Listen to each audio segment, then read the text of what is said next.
shalom, shalom. Just want to give all praises and honor and glory unto Yahweh, Bahashem, Yahweh Shai, Bahashem, Rakak, Wadash. Double honors to the apostles and elders that preach forth the truth to the nation of Israel, who rule well and who build the house of David. Peace, safety, and salutation and much love to my brothers also pushing forth this truth to the nation of Israel in faith and sincerity. Hey, good morning. It's Kanakaya coming to you with a passage of scripture in the book of Ephesians, chapter 6. Ephesians chapter 6, verse I think it's 13 and 14, if I'm not mistaken. Let me see. Yes, 13 and 14. I hope you brothers is edified, and I pray that it's edifying to the point, okay?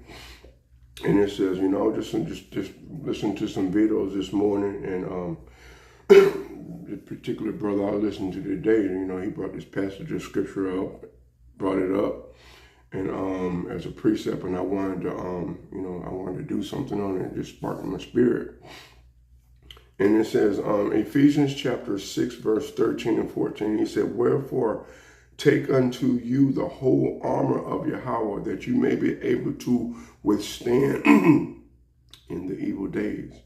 And having done all to stand, stand therefore, having your loins girt about with truth, and having on the breastplate of righteousness." Okay. And I hope this is edifying to the point. And it says, "Wherefore take unto you the whole armor of Yahweh." Okay, whole equals complete attire. Okay, nothing missing. We cannot pick and choose spiritual discipline. Partial obedience equals vulnerability. Vulnerability. Let's look up that word vulnerability. Vulnerability.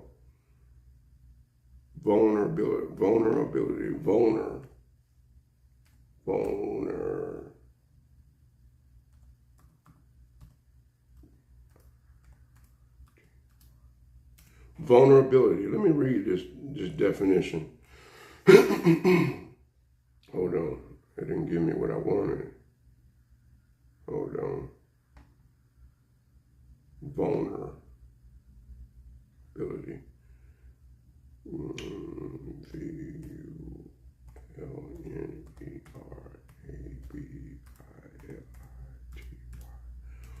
Vulnerability. There we go. Okay.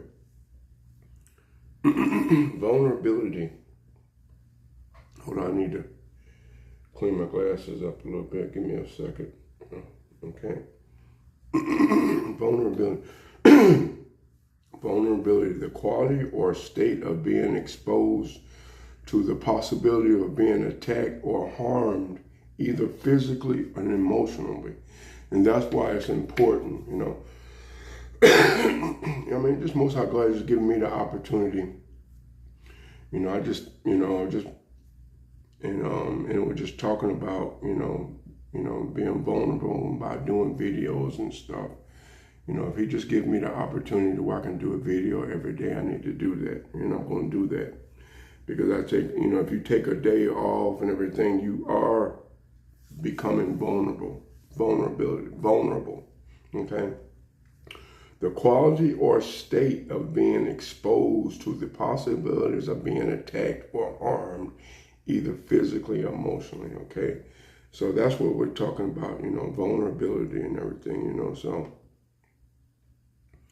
you cannot pick and choose spiritual discipline. Partial obedience, it just like he just said it, okay? Partial obedience leaves you exposed, okay? That's what vulnerability means. That you be exposed to being attacked by Satan, because when you stay on top of what you're supposed to be, whether it be your reading and your praying and your fasting, you kind of, it's like when you do that, you're keeping the protection of you on point. But when you have a chink in your armor or a low point in your armor, it causes it to be exposed. So if I got the opportunity to do a video every day, I'm gonna take the opportunity. And sometimes things do happen where you're not able to do a video every day, then they're not. That's understandable. But hey, if I got an opportunity, I'm gonna do a video today, every day as I possibly can. Okay. Okay, I got a precept in the book of Luke chapter 14, verse 31. Count the cost before going to war. Let me look up this Luke. Let's look up Luke 14, 31. Luke 14, verse 31. Okay. Luke chapter 14, verse 31 states, what king going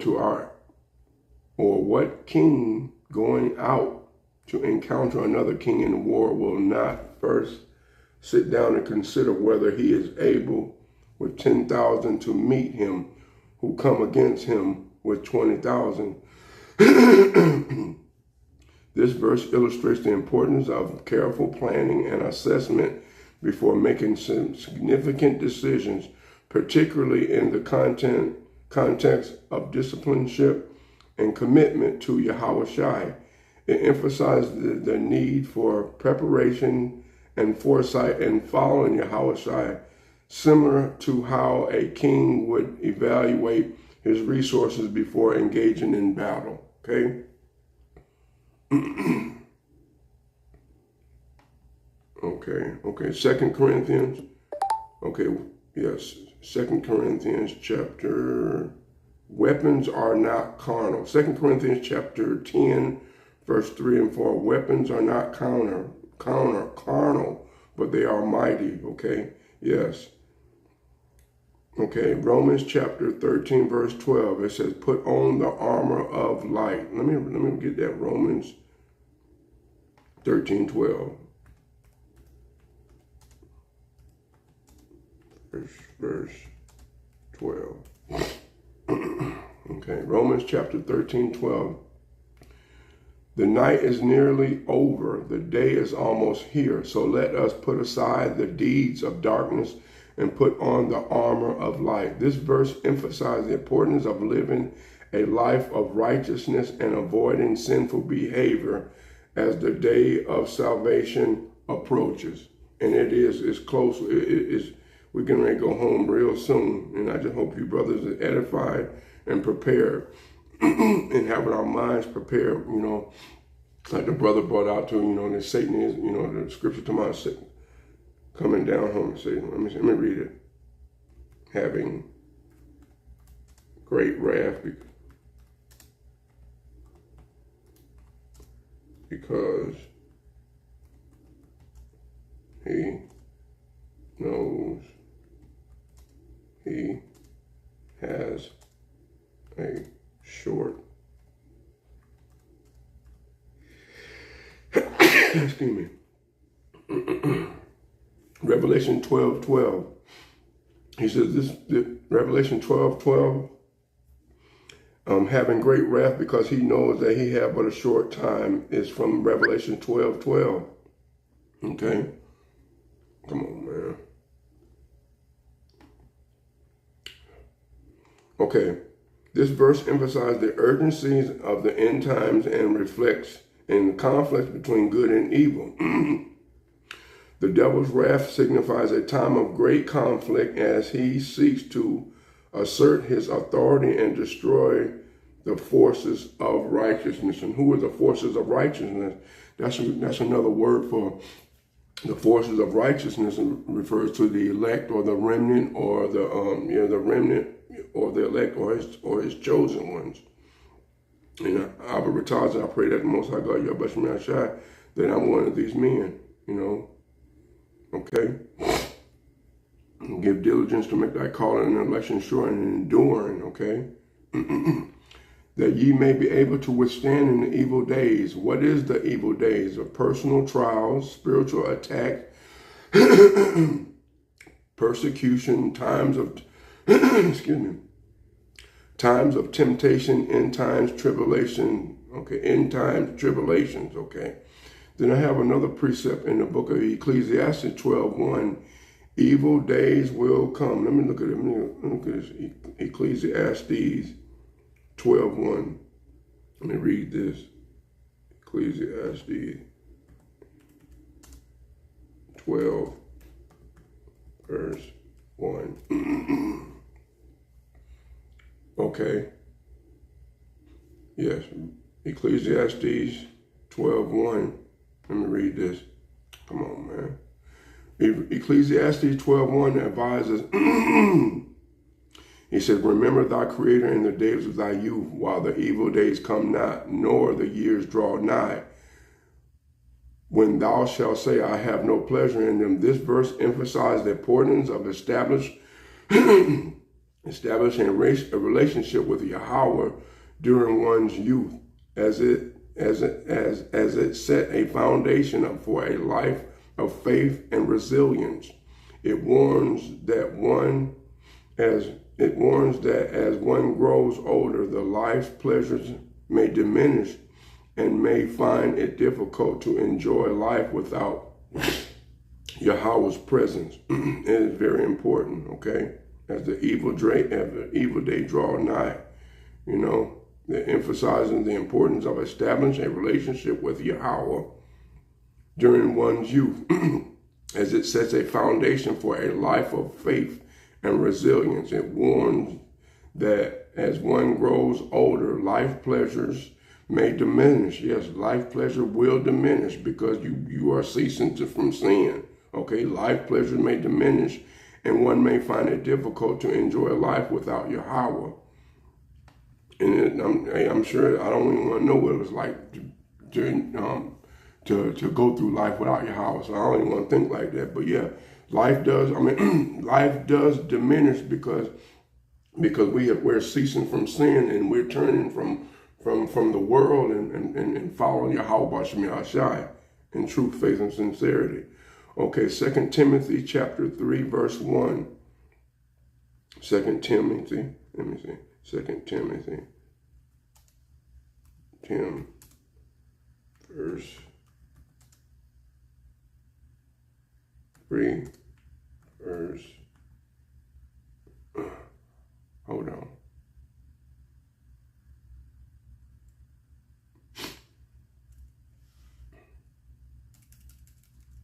Second Timothy, let me see. 2 Timothy 3.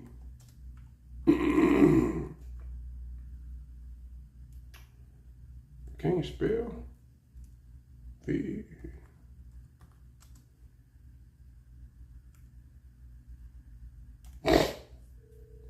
2 Timothy 3, verse 1. Okay.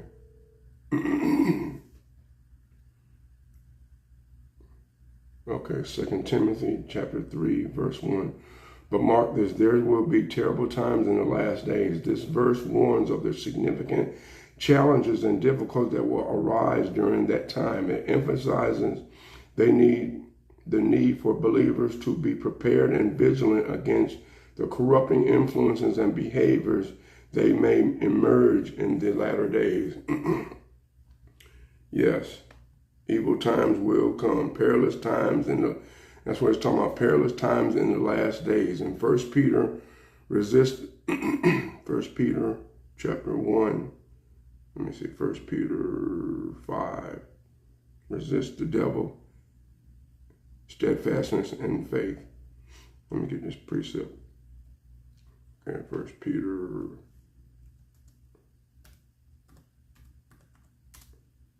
5, verse 8. Yes. Okay, be sober and alert. Okay. Yes, 1 Peter, I have a precept in the book of 1 Peter chapter 5, verse 8. And it talks about, and says, be 1 Peter chapter 5, verse 8 states, be alert and sober-minded. Okay, your enemy, the devil, prowls around like a roaring lion, looking for someone to devour. This verse emphasizes the importance of vigilance against spiritual adversaries, such as the devil, who seek to undermine faith and lead believers astray. It encourages Christians, which are Israelites, to remain spiritually awake and discerning as they face the challenges of spiritual warfare. And I just want to give all praise and honor and glory. Hey, is that Sakallah? Dwala Yahweh Shema Shah, bro. Shalom, Yahweh Zaquan. Shalom, Yahweh Shema Shah Barakatah. I hope you having an edified morning this morning. And Dwala Yahweh Shema Shah for coming on the carbon board. To water, bro. Okay, withstand means to resist, oppose, and hold ground, okay? Not retreat, not surrender, and not compromise, okay? Yes. And I just hope this is edifying, okay? And having done all to stand, okay? This is powerful. After praying, after fasting, after obeying, and after enduring, you are still standing, and we want to continue to stand. James chapter 1, verse 12, blessed is the man that endureth temptation. Yes, because we are being tempted on every side. But the scripture said, blessed is the man that endureth in temptation. 1 Corinthians chapter 15, verse 58, be steadfast and unmovable, regardless of what comes your way. Be steadfast and unmovable, okay? Psalms chapter 1, verse 3, he shall be like a tree planted by the rivers of water. And it's just like if you see a tree that's planted by the rivers of water, the roots of that tree is so deep within the ground that it gives the stability to withstand everything that comes his way, whether the wind blowing north, south, east, or west. The roots are so deep within this, and it's supposed to represent us, our roots being deep within Yahweh Bashem Yahshai, deep within him, that regardless of what blows our way, we'll still be remaining standing and, in the last days, okay? Victory is not always knocking the enemy down. Sometimes victory is simply still standing. And I just hope this video is edifying. Let me just make sure I got everything. And I hope it's edifying.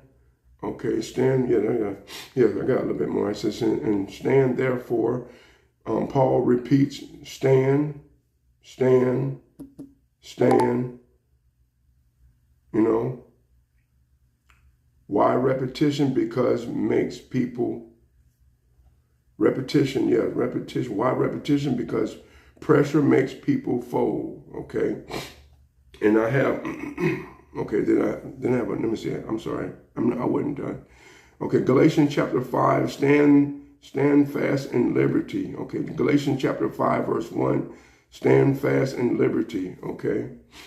Then I have another one in Philippians chapter 4, stand fast in the Lord Yahweh Shem Yahshai, okay? Spiritual maturity is measured by stability, okay? Having your loins, okay. Let me see, I can go down a little bit more. Yeah. Having your loins girt about with truth. In Romans, armor, okay. In Romans, armor, the belt holds everything together. Without the belt, the sword falls, the breastplate shifts, and the shoulders trip, okay. What is the truth?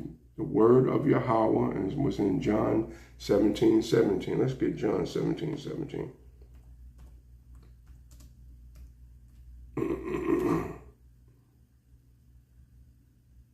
Okay. John, let me see. John 17, verse 17. Okay, John 17:17. Yahushua prays for his disciples, saying, sanctify them by the truth. Your word is truth. This verse emphasizes the importance of truth in the lives of believers, indicating that they should be set apart for Yahweh's purpose through the truth of Yahweh's word. The prayer is part of a large context where Yahushua intercedes for his disciples, asking the Father to protect them and keep them safe in the world. Yes. And Yahweh Shem Yahshai is always, praying and going to the Father for those who do the will of Yahweh Shem Yahshai. Okay. Okay, and let me see what we got. Let me see.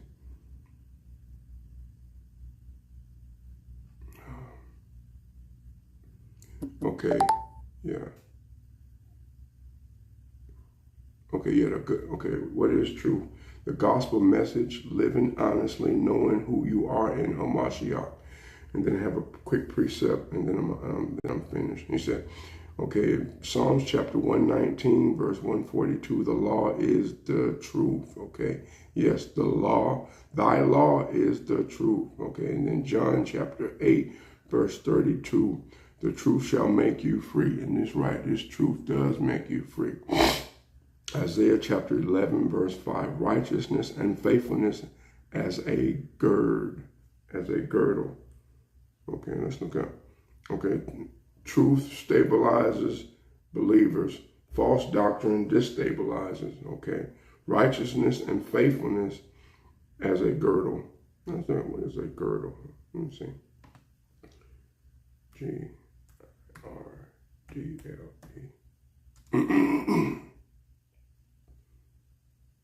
I don't think that's.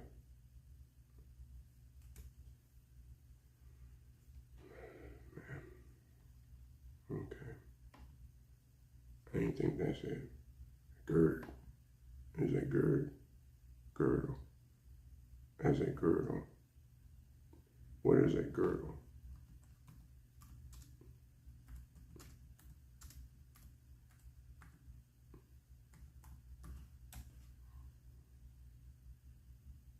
A girdle. Biblical time. A belt. Okay. A girdle in biblical.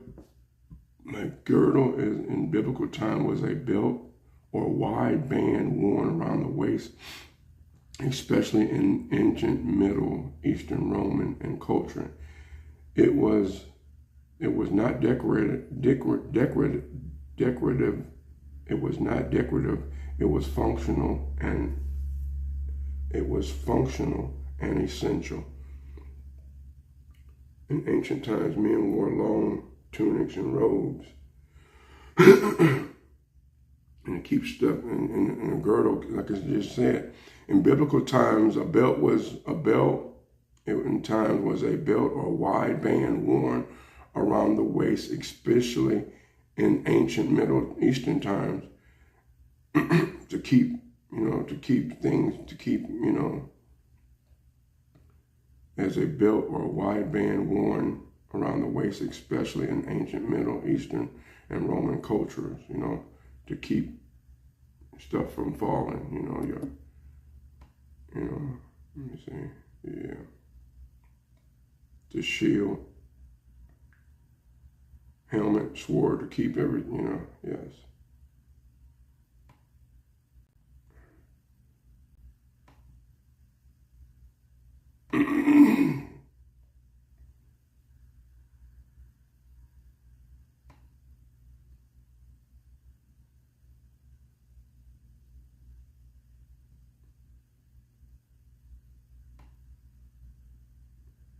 Sorry for the having you. Okay, the sword. Okay, without the belt is what I was just trying to say. Without the girdle, the sword would fall, the breastplate would shift, and the shoulders would trip. Okay, and I just hope this is edifying and to the point. It just talks about us having on a, major thing. Okay. This defensive warfare, notice, to stand, withstand, and to hold ground, okay? Okay, let me see. Isaiah chapter 59:17. The Lord Yahweh Shem Yahshai put on righteousness as a breastplate, okay? As a breastplate, okay? 2 Corinthians chapter 5, verse 21. Made the righteousness of Yahweh, okay? 2 Corinthians 5:21 and Proverbs 4:23. Keep thy heart with all diligence, okay? Sin leaves chest exposed, righteous living protects you from spiritual life. And I just hope this is edifying and to the point. I was a little choppy, and I ask you to forgive me. I just want to give all praises and honor and glory unto Yahweh, Bahashem, Yahweh Shai, Bahashem, Rakakwadash. Double honors to the apostles and elders that preach forth the truth to the nation of Israel, who rule well and who build the house of David. Peace, safety, and salutation, and much love to my brothers also pushing forth this truth. Kwam Yasharala and Abba Babal. Shalom, brothers.